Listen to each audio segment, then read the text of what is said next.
મારી પાસે આ ડાયફેનબેકિયાનો પ્લાન્ટ છે અને ખૂબ લાંબો થઈ ગયો હતો. એને મેં આવી રીતના આ પોટમાં વાવેલો છે. આ એનો પોટ છે, સિરામિકનો વ્હાઈટ પોટ રહ્યો ને એ.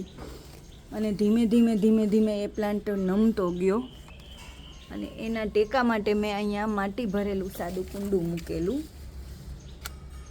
હવે જુઓ, એ કુંડામાં એના રૂટ્સ જાતે થોડાક કરી અને એના રૂટ્સ આવી ગયા અહીંયા. અને એમાં આ નવો પ્લાન્ટ તૈયાર થઈ જશે. મેં તો ખાલી ટેકા માટે જ આ રાખેલું, પણ એની જાતે જ માટી જોઈ અને આમાંથી એરિયલ રૂટ્સની જેમ રૂટ્સ નીકળ્યા અને ચોમાસાના હિસાબે. અને હવે ધીમે ધીમે જો આ એક રૂટ તો માટીમાં વયું ગયું છે. આ આખું એનું થડ છે.